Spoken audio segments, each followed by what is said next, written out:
जलजीवन mission योजनेतल्या तरुणानं टोकाचं पाऊल उचललंय।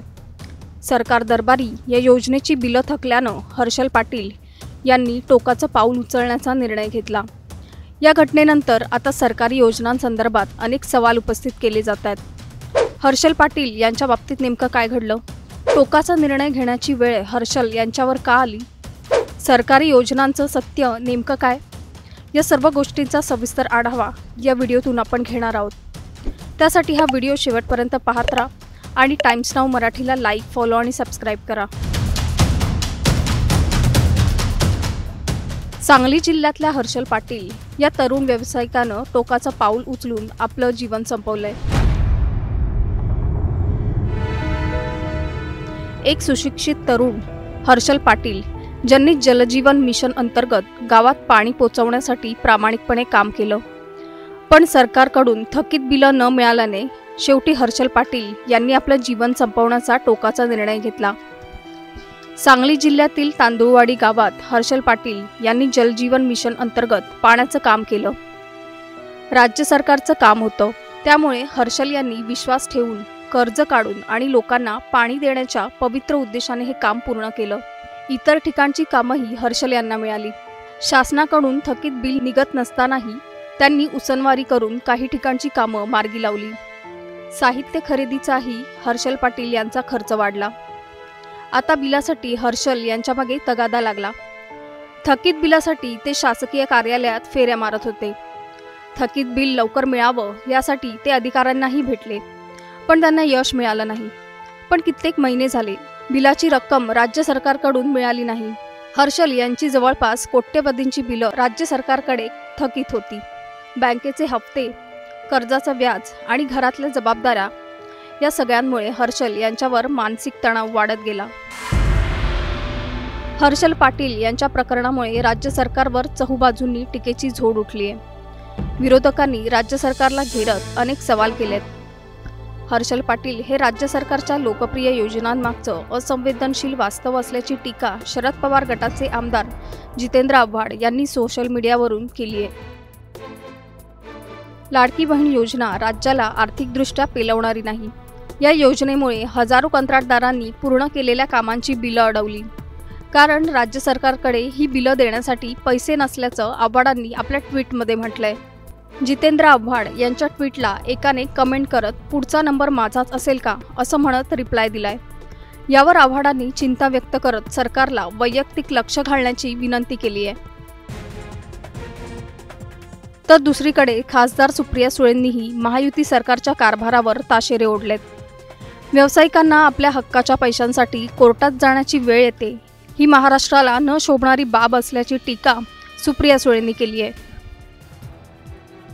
हर्षल पाटील प्रकरणाला जे जबाबदार आहेत त्यांच्यावर सदोष मनुष्यवधाचा गुन्हा दाखल करण्याची मागणी खासदार संजय राऊतांनी केली आहे।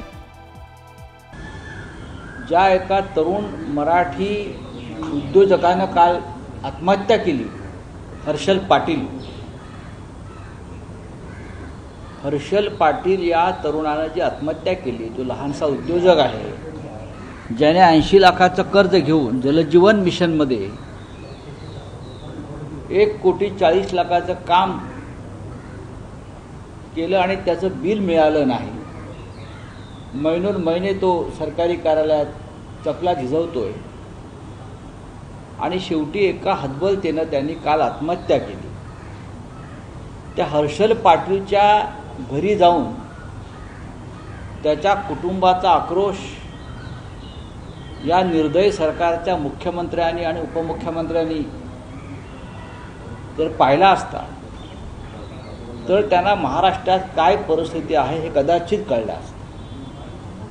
या राज्याचे मुख्यमंत्री आणि त्यांचे 2 डेप्युटी हे कोणत्या हवेत आणि कोणत्या भ्रमात वावरत आहेत आणि कोणत्या जगात वावरत आहेत?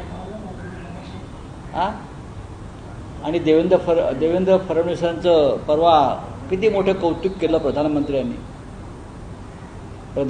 महाराष्ट्रात 2 दिवस राहावं येऊन, आणि गेल्या 5 महिन्याच्या आत्महत्या झालेल्या शेतकऱ्यांच्या आणि अशा तरुण उद्योजकांच्या त्यांच्या कुटुंबियांना बोलवावं आणि ह्या राज्याचं कसं स्मशान केलं आहे देवेंद्र फडणवीस आणि त्यांच्या 2 डेप्युटींनी हे समजून घ्यावं.